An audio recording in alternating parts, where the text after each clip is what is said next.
Hey guys and gals, welcome back to the channel where today we're going to be doing an oil change with PM410. So with the oil monitoring that we do with PM Lubrication, it indicated that this particular vehicle had fuel contamination within the oil, so we're going to go ahead and swap out the oil. We did do a few dyno runs and it indicated that the car was heavily overfueling, so it does make sense that fuel contamination would show up on our PM Lubrication monitoring report. A little bit about the PM410 Motor Life Extreme. It is the 10W40 equivalent of the PM404 race oil.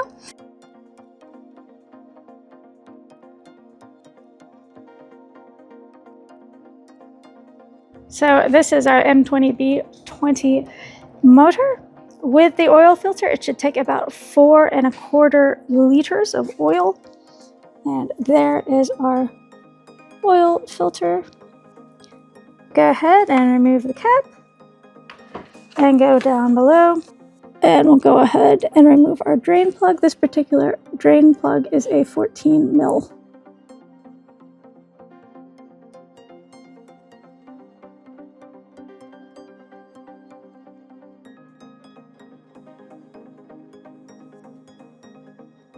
So we're just going to go ahead and let that drain out. When you do an oil change, it's best to have the oil warm but not boiling hot, obviously. So while that's draining, we'll go ahead and tell you a little bit about PM410. It is formulated using the latest Group 2 mineral-based high molecular strength shear stable base stocks and additive package to meet the demands placed on lubricant by modern 4-stroke high-performance petrol engines. It's proven to provide extreme protection and performance under race conditions, and it has additional zinc to protect componentry in high-revving, high-performance competition engines. PM410 is recommended for turbocharged, naturally aspirated engines and is also suitable for motorcycles with wet clutches. It will minimize friction and wear while maintaining power output and sustains oil pressure. And you can use PM410 with pump petrol race fuels, including methanol. One note though, that due to the high zinc anti-wear component in this formulation, PM410 is not suitable for vehicles fitted with catalytic converters.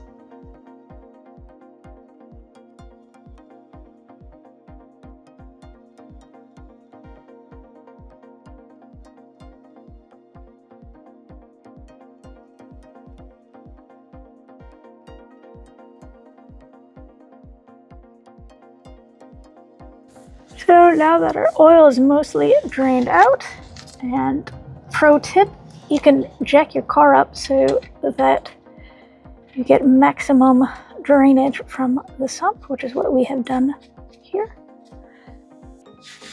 I'll go ahead and tighten that down.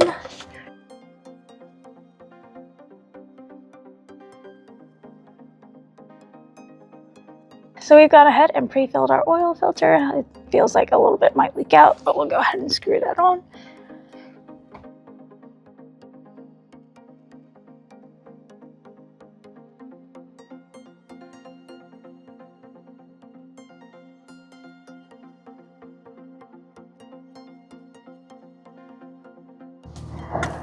And go ahead and just clean everything up. And we'll go back up top. It's always good before you throw your oil out to have a look through it for any potential metal shavings and such.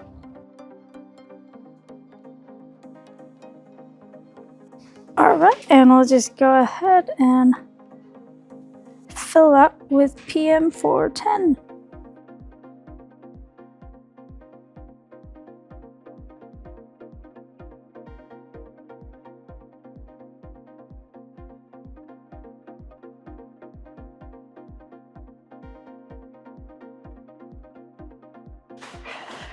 So because this is a race application, we're going to go ahead and do about 4½.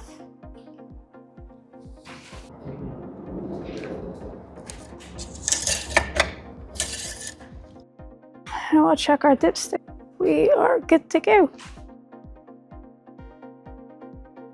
Alright guys and gals, if you found this video helpful, please hit like and subscribe, and feel free to share and comment below.